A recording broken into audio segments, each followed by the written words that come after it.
In a complex world, it is quite simple in this sport. If it has these two words in front, United States, it means more. That's understood across the globe by competitors from the People's Republic of China, Ireland, Canada, Australia, Japan, and of course, from sea to shining sea in this country.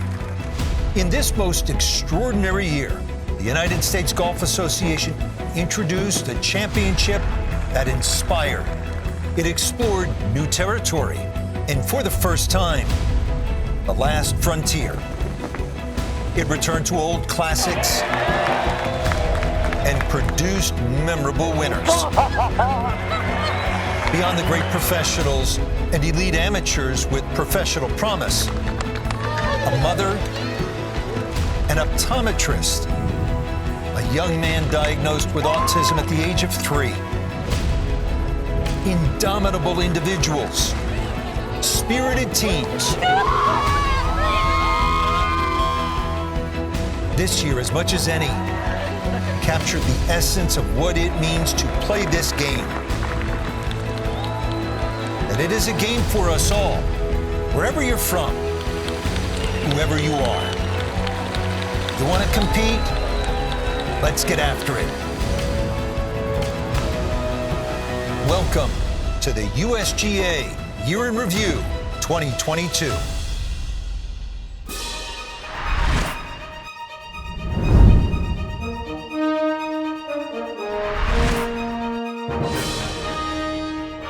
And hello again, and welcome to the 2022 USGA Year in Review show. I'm Rich Lerner, pleased to be joined by Paige McKenzie and Steve Burkowski. Over the next hour, we will take you through all the highlights of the USGA season. Paige, I'll start with you. What's your lingering memory? For me, it was the Curtis Cup. Obviously, being at Marion, such a great historical golf course. You've seen so much of golf history happen. But to see the young women, it's such a pivotal point in their lives and golf careers. It's a shaping type of event to be on that big stage. Burka, reflecting on the season, what strikes me is that competitors can get on what I'll call the USGA train as juniors, ride it right through the amateur ranks, and if they're good enough, all the way to professional glory. Yeah, Rich, and no better example than Matt Fitzpatrick of what he did at the U.S. Open and the Country Club. Go back to 2013 at that U.S. Amateur that he won at that very same venue. His brother Alex on the bag. I was there to watch that monumental victory, and then just a decade later, less than a decade, 9 years removed, Alex was on site. So were his parents, to be able to go back to a place with so much history and tradition. And what do you know? Won a major championship along the way. And with that in mind, Francis Ouimet didn't just make that history at the Country Club in Brookline, Massachusetts. He made America pay attention to golf in a way that it never had before, when, as an amateur, he upset two giants of the professional game in winning the U.S. Open in 1913. As Steve referenced, on the centennial anniversary of that seminal achievement, Matt Fitzpatrick won that U.S. Amateur at the Country Club, eager for an encore when the 2022 U.S. Open came back to the storied course in New England.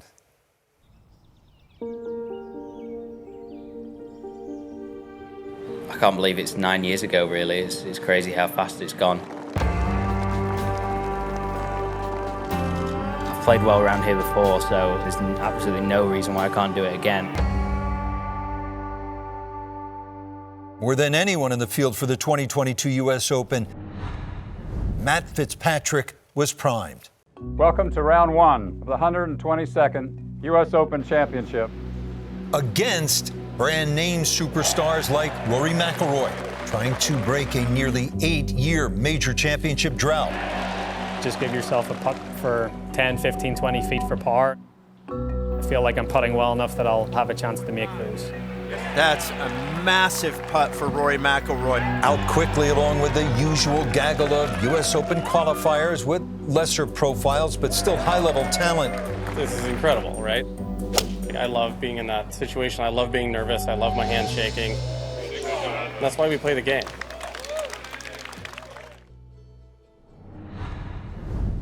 Those who've previously prevailed in these pressure situations were right in the mix. Colin Morikawa, 208 yards left. You really have to make sure you hit your spots. Oh, and he lands it right on the front of the green, and it releases forward. Whoa! Shot of the day. No question. I remember the first time I played with Tiger. He hit every shot that called for it. Pins on the right, you hit a little cut. Pins on the left, you hit a little draw. Putt for eagle. And the key moment was finishing the last 8 holes playing as good as I did. Confidence, though, on a U.S. Open setup is precarious, with even the best paying a toll when just the slightest bit off.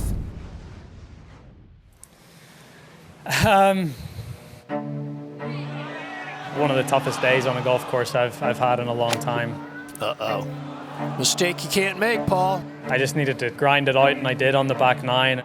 Meanwhile, Fitzpatrick continued to demonstrate his improved ball striking. The wind was strong. You had to be switched on with where you were hitting it, where you were missing it. He didn't miss many, nor did Will Zalatoris. This place is a beast. When I played here in the AM in 2013, I said this was the hardest golf course that I'd ever played. It's just a lot of patience and giving myself as many 15 to 25 footers as I could. A couple happened to go in today and it felt pretty good. Other stalwarts, including the defending champ, remained in the fight, even if they were a bit bruised.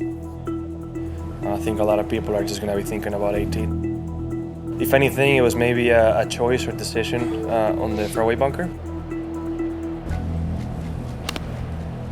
Oh, last thing you wanted to do. So, it's just things that happen in golf.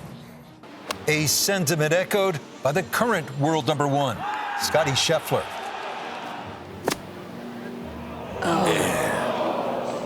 And that was always going to be the fear. Things happen like that, and they happen quickly. Fortunately, I was able to hang in there and make a birdie on 17 and a good par on 18. Sunday, and the man who resembles New England legend Rocky Marciano, Jon Rahm, couldn't pack quite enough punch. Nor could the guy with lots of support in Irish-rich Boston. Just veered left, and it's going to be a bogey for McIlroy. Scheffler jumped out quickly. And I got off to a hot start. I knew I was going to be right there. Another one for Scheffler. And as they approached the turn, it was down to a 3-horse race. Takes a step back here. Bogeys on 10 and 11. They just weren't falling, and a few breaks here or there, I would be the one holding the trophy. I'd say that's pretty good. Clutch. How about that? Wow, what an answer. Mano a mano. Do it. He made it. He made it. Yeah! Come on! Zalatoris now finds himself scrambled in 2 back. I knew that I had a chance there to get it going. What a shot by Zalatoris. I hit a good putt on 17. I just had a really hard time with getting the up pillars to the hole. If it's firm enough, he makes another one. It's the nature of the beast. Fitzpatrick now, you just have to avoid the left bunkers at all costs. What a mistake. What a huge mistake. You've got miles to the right. One thing I've been really struggling with is fairway bunker play. The way the lie was, it forced me not to go towards the pin. I walked by it and I thought that going for it was going to be ballsy.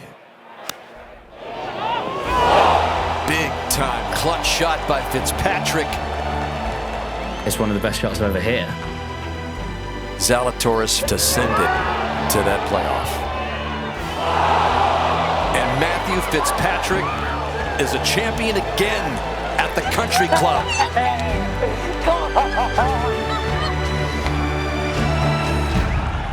I'm just happy to be unbeaten around this place. And Burko, he is undefeated at Brookline and in rare company. He certainly is, Rich. With the victory, Matt Fitzpatrick became just the 3rd player to win the U.S. Amateur and U.S. Open at the same course, joining Jack Nicklaus, who got the job done at Pebble Beach, as well as Julie Inkster, who turned that Daily Double at Prairie Dunes in Hutchinson, Kansas. And as we transition from the men to the women, the U.S. Women's Open returned to North Carolina and Pine Needles for the 4th playing Paige, but the first since 2007. The golf course had some changes, but so did the prize money. In 2022, the purse increased to $10 million, up from $5.5 million. 2021. That $10 million was the highest purse in women's golf, and the winners share $1.8 million. And it didn't stop there, because the USGA is committed to raise the purse to $12 million by 2026. We take a look at some of the highlights from that final day at Pine Needles. It was a huge week for Minjee Lee, and made a very big statement on that very first hole on that Sunday. 3-shot lead coming into this. Was she going to be conservative? Was she going to be aggressive? This reachable par 5, the statement was made with those 2 shots. 2-putt birdie moves to 14 under, and at that moment, a 4-shot lead for Minjee Lee. Now at the par 4 second.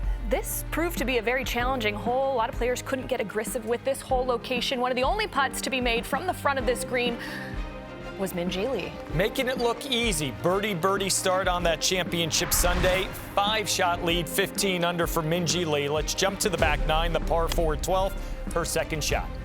And had a couple bogeys somewhere in the middle of this round, but this is really where it felt like the door was closing. Very accurate with the iron play throughout the day. That would lead to another birdie, get back to 14 under. More importantly, a 6-shot lead. Then how about this second at 15? This is just the cherry on top. You saw the reachable par 5 on the first. This, a reachable par 5 and the back 9, and keep chasing. You can make that many birdies in the final round of a major championship, considering how well she had played the first 3 days. Always going to be a bit of a challenge. Don't worry, Minjee. It's going to be good when you get there. And then to close it out, even par 71, and you're a major champ when you do this. And Paige, Minjee's performance, I thought, called to mind some of the greats who also won at Pine Needles.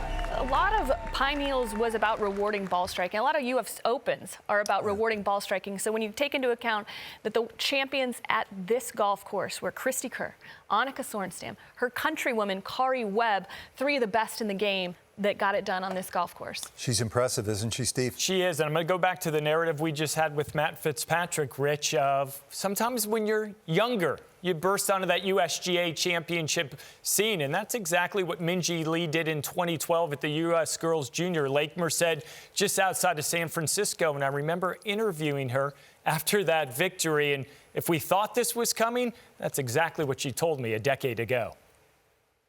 Your first USGA championship, you are now 1 for 1. You think there's going to be a few more of these USGA championships in your future? Definitely, yep. I'm coming.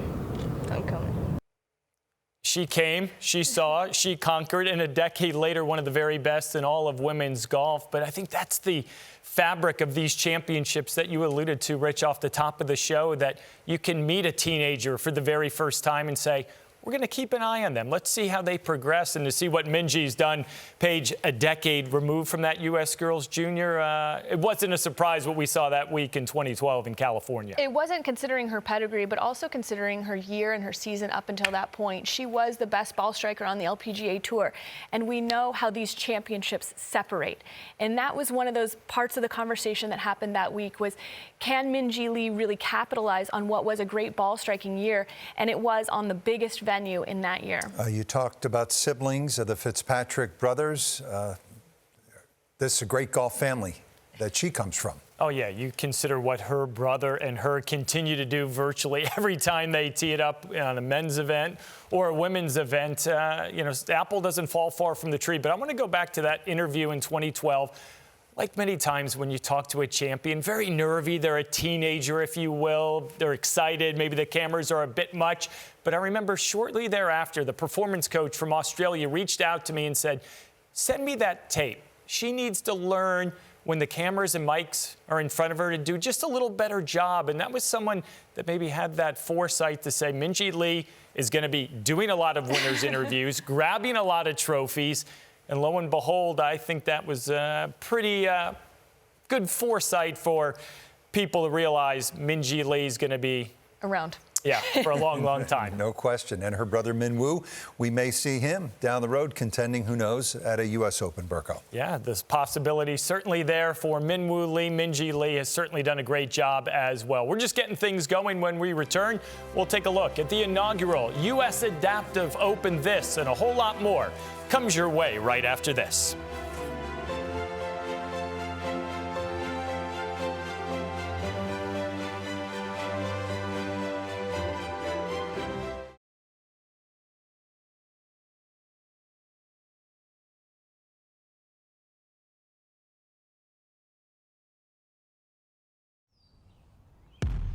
Hi, Alex. I'm Jerry. Nice to meet you, Jerry.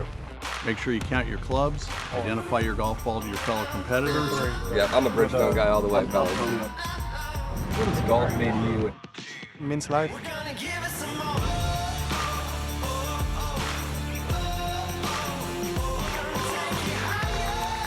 I'm so accustomed to being the person that people see and they're inspired. I had the opportunity to play with these incredible people. It's a national championship.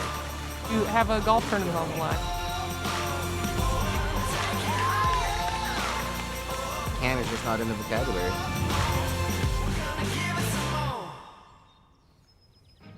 Take a look at the inaugural U.S. Adaptive Open this past summer. Pinehurst Resort and Country Club, the number 6 course. 96 players in the field, 18 women, 78 men in 8 impairment categories. It was open to any professional or amateur with a handicap index not exceeding 36.4 who has an eligible impairment. The male and female winner of each impairment category each received a medal. Those overall champions earning a 5-year exemption into future U.S. Adaptive Opens, and this caught the eye of so many all around the world, Paige. Yeah, including some of the best in the professional game. Tiger Woods saying, "We all should be inspired watching the U.S. Adaptive Open. Good luck to all the competitors and never give up." These men and women certainly did not give up, and they were center stage this summer. Fred Couples saying, "It brings me great joy to watch these incredible athletes play in the USGA Adaptive Open. Each and every one of these contestants is my hero. It is inspiring the way they play for the love of the game. That is what the game of golf is all about." And Michelle Wie, the U.S. Women's Open champion. Best of luck to everyone competing in this week's inaugural U.S. Adaptive Open.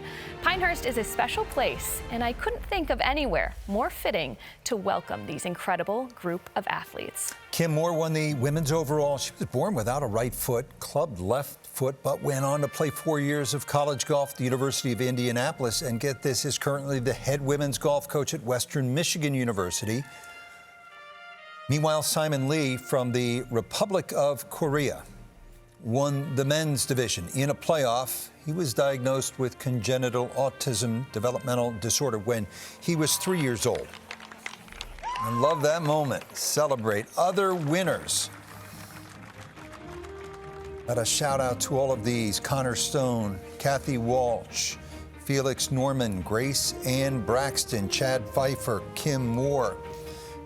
We just mentioned Kip Poppert, Rhiann Jackson, Jordan Thomas, Cindy Lawrence. The great Dennis Walters is already a member of the World Golf Hall of Fame. Annie Hayes, Curtis Barkley, Kiefer Jones, Amanda Cunha. They all earned those shout outs.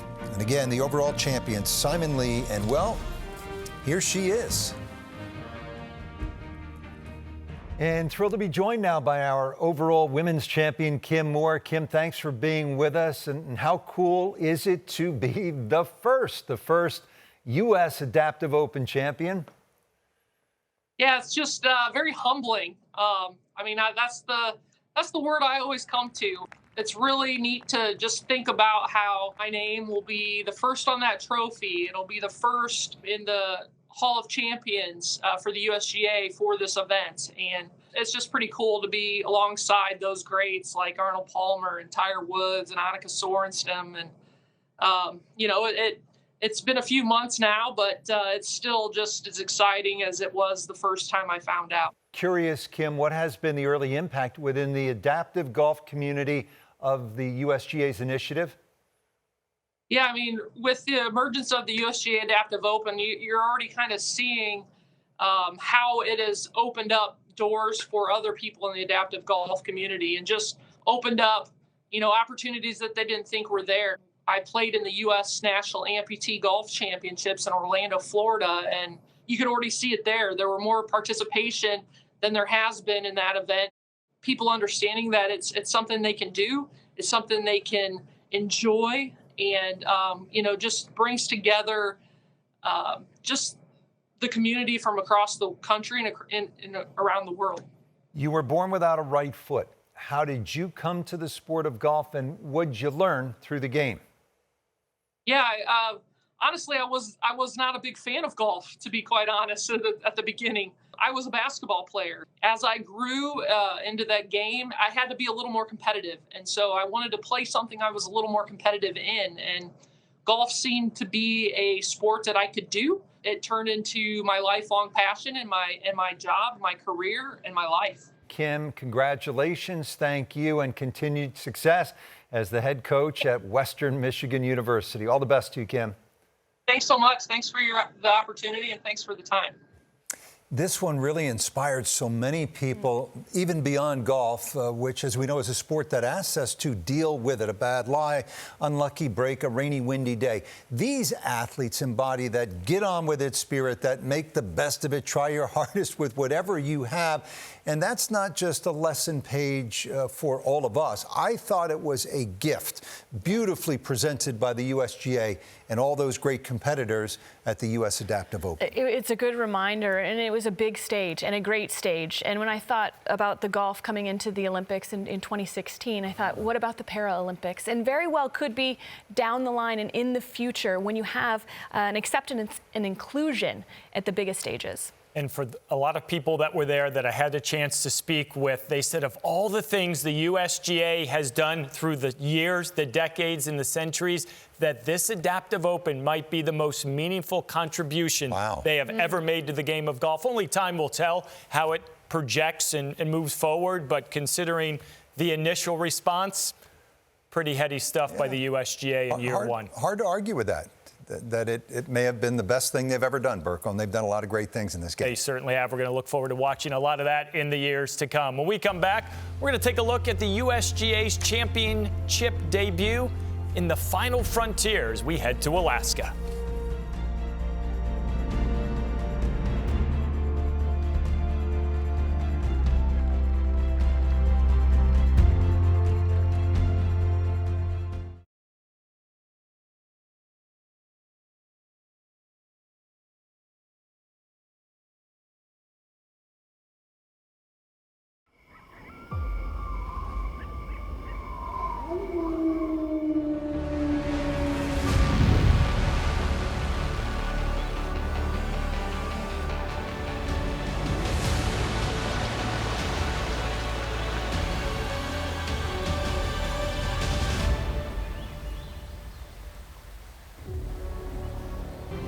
The USGA reached the final frontier of Alaska, officially hosting a championship in all 50 states, with the U.S. Senior Women's Amateur at Anchorage Golf Course.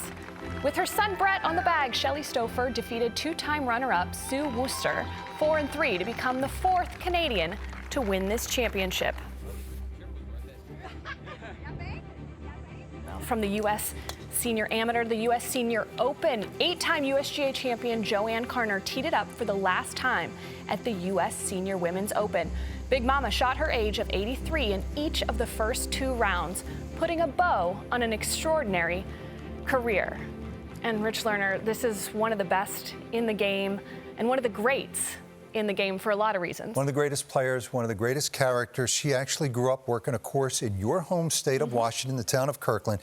She says that she developed her feel by playing moonlight golf after her shift at the course. She couldn't see the ball, she had to feel it.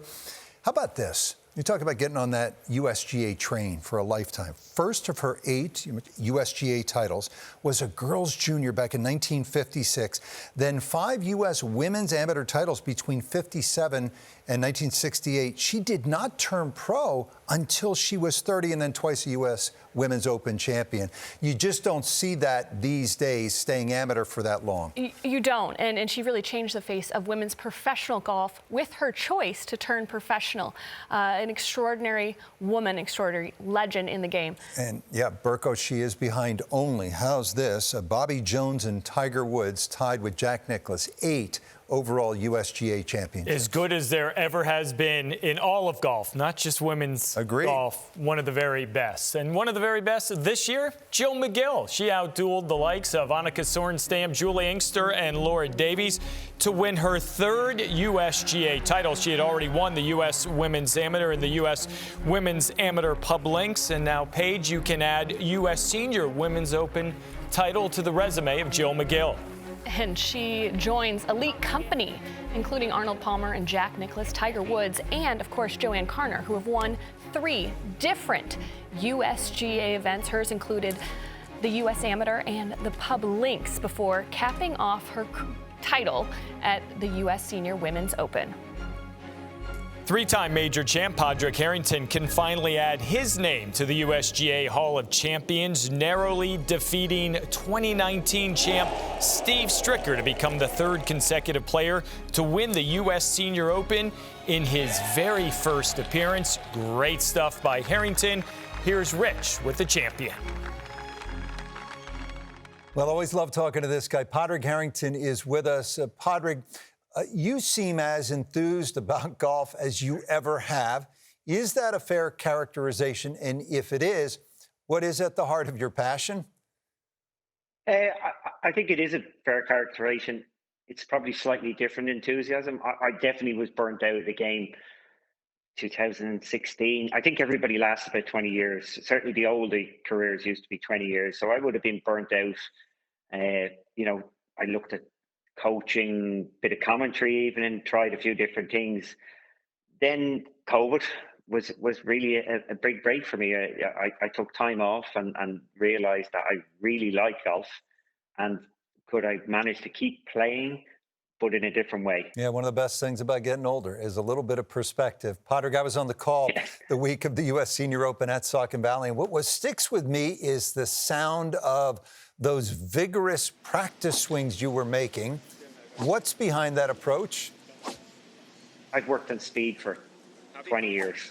I know I've always had some very good top-end speed, but it takes a lot of volume for me to get my speed up. So if we went out in the golf course and my first tee shot would be, certainly a year ago, 2 years ago, might be 176 ball speed, then the second one would be 78, the third one would be 80, and the fourth one would be 82.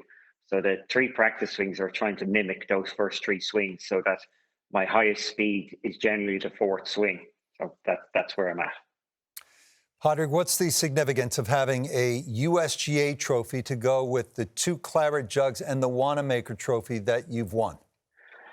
Yeah, it is. I've never won a USGA event.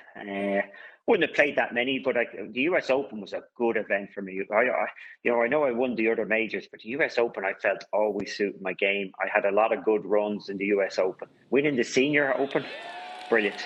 It's a USGA event, gave a lot of validity to my Champions Tour to win a major. It was very important. Your first year, you want to win a major. When I got there, I was shocked. It wasn't like a Champions Tour event at all. It was like a real championship tournament. It was a big, tough golf course, and they played right into my hand. From one Irishman to another, we take a look at the U.S. Mid-Amateur, where all eyes were on the 29-year-old optometrist Matthew McLean of Belfast as he defeated fellow countryman and very good friend Hugh Foley 3-1 at Erin Hills to become the first player from Ireland to win a USGA Amateur Championship. And the U.S. Senior Amateur played in Massachusetts. That title earned by Rusty Strawn, who defeated the 2013 champ and fellow Georgian Doug Hansel 3-2 to become the 4th player from the Peach State to win this title. And up next, we take a look at the dominance of the United States Curtis Cup team and hear from 2-time member Rachel King and her mother, Brenda.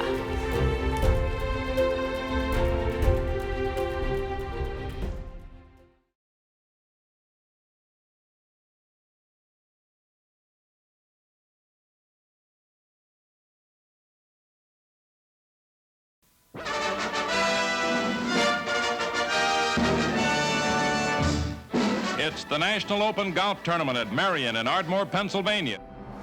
Hogan returning from devastating injuries to win the 1950 U.S. Open. 1 under par 69. What a birdie! And it's good.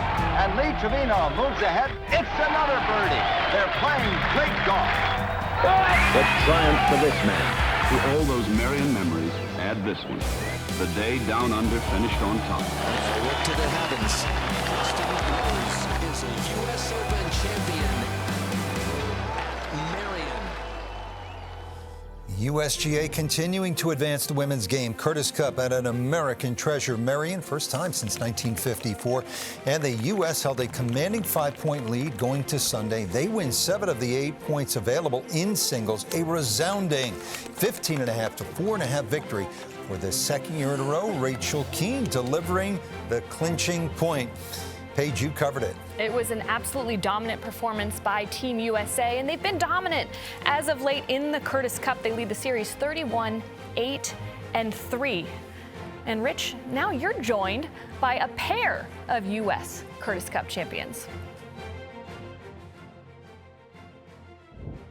Well, here we are again for the second straight year. Mom and daughter are with us. Brenda and Rachel Keane. I'll start with you, Rachel. How was the sequel? Curtis Cup comes home. It was so cool to have kind of a home crowd atmosphere. All my friends and family were there to watch. It was just such a special memory, and I just feel really lucky getting to have played my second one, especially with this one over in stateside. The fans over there are amazing, but being home and having your home, your people, and our family, for example, was able all to go. Last year she played over there with COVID, so not many Americans, I think you could count on one hand how many went. So it was nice for her to experience both of them. Rachel, as part of a team, you get to see players in a way that you ordinarily might not. Curious, which teammate had the game and personality to make you say, wow? Yeah, I mean, I think there's a couple. I think, I can't sing Rose Zhang's praise loud enough. She's just such an incredible person, and obviously her play speaks for itself, but, she's just such a team player and just so much fun to be around, and I always really enjoy getting to spend some time with her. And it was really cool to play foursomes with Amari Avery. I hadn't spent a ton of time with her because she's from the West Coast, but see her game and how it's matured in the past couple of years, she's going to be a really nice player, and I'm looking forward to seeing how she continues to develop for sure. Brenda, mother-daughter relationships, as you know, can be complicated. I have 2 boys, no daughters. But why does yours work so well with Rachel? She just listens to me very well. Every time I say something, she just nods and agrees. Sometimes. Rarely. No, I guess I try to make sure that she has her space. I'm there for support. I try to be there as much as I can. I realize that it's her journey, and I like to share it, and I'm glad that she shares in it with me, but it is her journey. Sometimes some parents tend to be a little overly involved. Not me, right? No, never. It's just, and we have a chance to, I played the game, so we have a chance to talk about things, and I think understand how hard it is and how hard they're trying and how hard they're working. She's definitely the person I look to when I need advice on something, golf-related and non-golf-related. She's been in the exact shoes that I've been in. It's always just nice knowing that, I can give her a call and always get an honest answer, and, just really nice advice, I guess. Last thing, you both have USGA history now. What's the significance of the United States Golf Association? Oh my gosh, I'll take that. It just, there's nothing like it. There's nothing like it. I mean, I know we have those USGA bag tags, those USGA players badge in a very special place at home. To be able to represent your country, it's very special and it's very unique, and not many people can do that. The USGA is so much of the American golf history, and being able to add your name to those little pieces of history are just so special. And like you're saying, I know I treasure mine. So well said. 2 of my favorite people in the game of golf, Brenda and Rachel Keane. Congratulations on all your success, and have a wonderful holiday season and a happy, healthy New Year. Thanks so much. You as well. Thank you. Thank you. From one family affair to another, Christy Carmen celebrated her 2-on-1 victory in the U.S. Women's Mid-Amateur Championship match with her husband, Mitch, who was on the bag, something the two of them won't soon forget. But the greatest celebration, hugs from her littlest fan, 2-year-old son, Conrad. What a week for the Carmens. That's pretty special. Oh, the other thing that was special was the 7th U.S. Women's Amateur Floorball that was held in Puerto Rico at Grand Reserve Golf Club, marking the first playing of a USGA championship in a U.S. territory. And it was once again a pair of juniors that clinched the title, with champions Thiana Nguyen and Sarah Im never trailing over their final 75 match play holes. In U.S. Amateur Floorball on the men's side, Wake Forest alums Chad Wilfong and Davis Womble winning 19 holes over Drew Kittleson and Drew Stoltz. Stoltz of Gravy and the Sleeves fame with former U.S. Amateur champ Colt Knost. That was a dramatic come-from-behind win. Second straight year the championship match has been decided in extra holes. Stay with us. We will hear from a couple of rising stars. The U.S. Girls Junior Amateur champion Yana Wilson, and as well, the U.S. Amateur champion, Sam Bennett. They'll join the show in just a moment.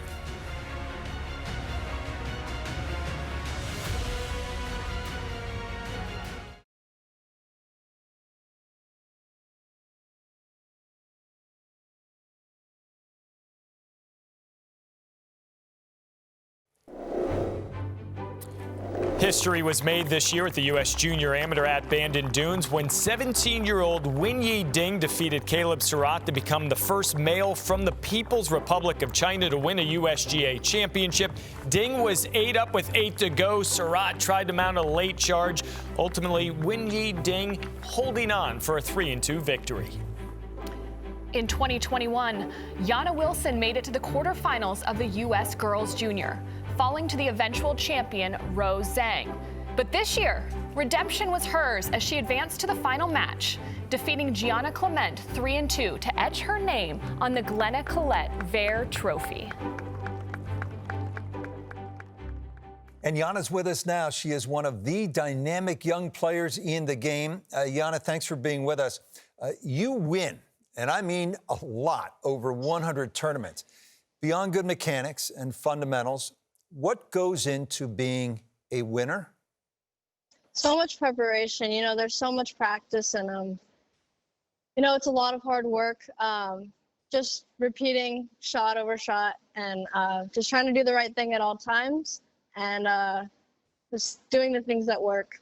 I know that work. Yeah, Yana, is there a particular sort of mental strategy that you employ in the heat of competition? If so, what is it, and how does it help? I just try to stay as calm as possible, as focused as possible, you know, just try to focus one shot at a time. I know in golf you can kind of get caught up in the score a little bit too much, so I try not to focus on that. But yeah, I just do meditation before my rounds. So I feel like that really helps me prepare my mindset for the tournament. Yana, of all the exemptions earned through your U.S. Junior Amateur title, which one has you most excited and why?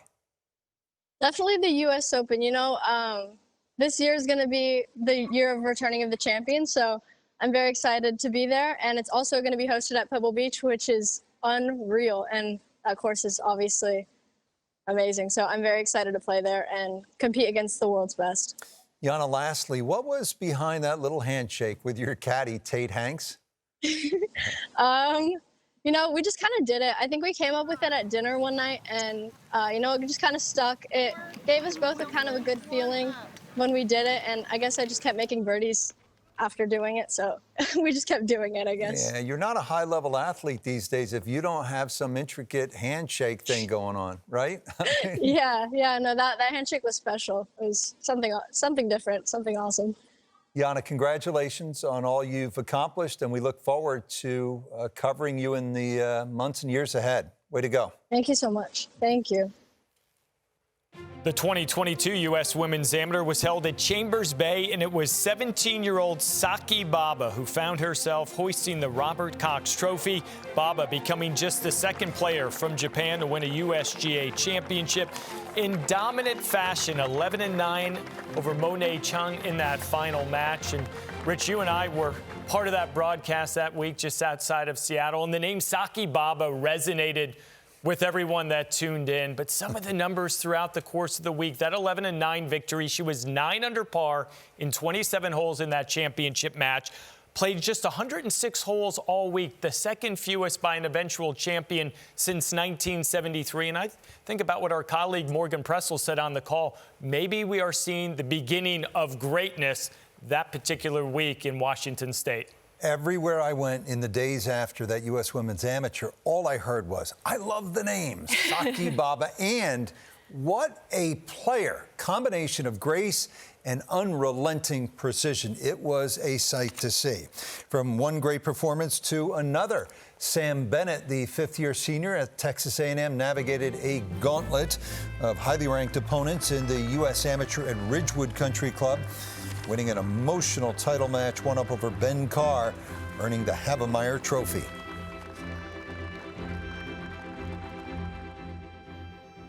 And joined now by the U.S. Amateur champion, Sam Bennett. Sam, thanks for being with us. You were the highest ranked player in the field at Ridgewood, and yet you viewed yourself as an underdog. Why? Yeah, just, I don't know, going into the week, no one was really, talking about me as one of the favorites to win.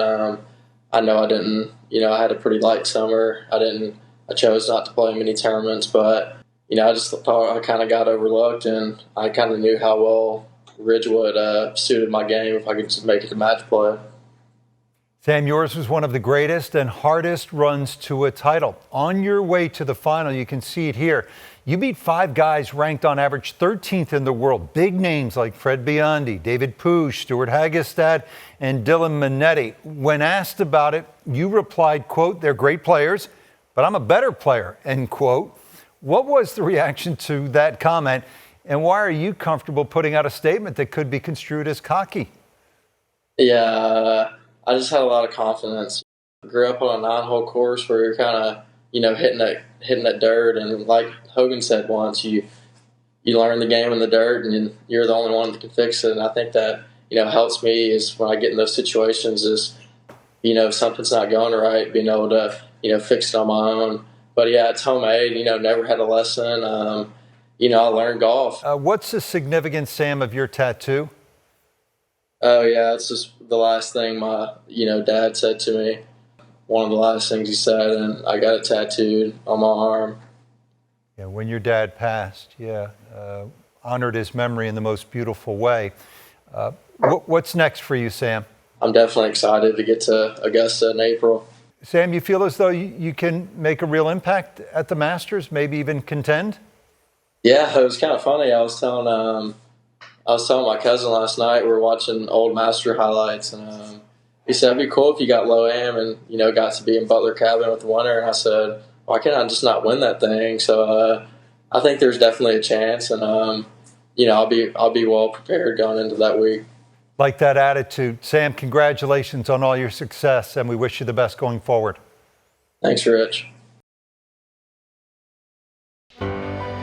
Homemade swing, he believes in it, and he is tough as nails. Sam Bennett. Up next, we recap the year that was, and we'll look ahead at what is on the way for the USGA Championships in 2023. Yeah, we're going west to a special place.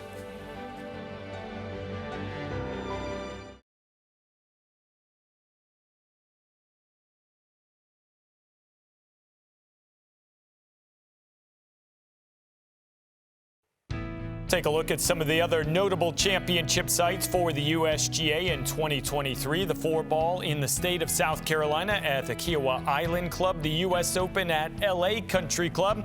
The U.S. Senior Open will make a trip to Century World, the Women's Open. A lot of people have circled that one. Pebble Beach Golf Links playing host to the best women in the world. The U.S. Amateur returning to Cherry Hills. The Senior Women's Open at Waverly Country Club. The Walker Cup at St. Andrews. Enough said there. And the U.S. Mid-Amateur at Sleepy Hollow Country Club. As we wrap up this year, Rich, never too early to whet the appetite of what's on tap a year from now. I'm California dreaming. I don't know about you two. Los Angeles Country Club North, wonderful George C. Thomas golf course for the U.S. Men's Open, Women's Open. What more can you say about Pebble Beach and the opportunity there for the best women in the world? And then don't forget the U.S. Women's Amateur, you played in that, is at Bel Air back in Los Angeles.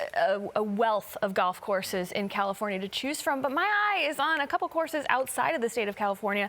Waverly Country Club, just outside Portland, Oregon, in that area, beautiful venue for the women to take on, as well as Cherry Hills, the historic venue with the likes of Arnold Palmer winning a U.S. Open there, Birdie Kim winning a Women's Open there. Excited for the men and the men's amateur to take on that golf course. Yeah, Stephen Fox won there a decade ago. We'll see who will be the champion in 2023, but I always get dialed into the Walker Cup. We were treated to a look at Seminole Golf Club in 2021. We know we're going to head to Cyprus in 2025, but to go to the home of golf next year, to go there for the U.S. and Great Britain and Ireland, I mean, that's sort of what it's all about, Rich. They're continuing to get the best events at the very best places. That's right. So the USGA continuing to take, as Burko said, their championships to the sports cathedrals. And under the stewardship of the USGA, there are mountains to climb, not just for the elite players, but we detailed this for all the other dreamers, wherever you are from, whoever you are, amateur and professional, juniors and seniors, boys and girls, men and women. So I think speak for us all. Hats off to the United States Golf Association. Right? It's been a great year and look forward to an even better one next. Yeah, they're continuing to build momentum, truly growing the game. Fun to be a part of. Wishing you and yours a happy, healthy new year and a great holiday season for all of us here at Golf Channel and NBC Sports. I'm Rich Lerner saying so long for now.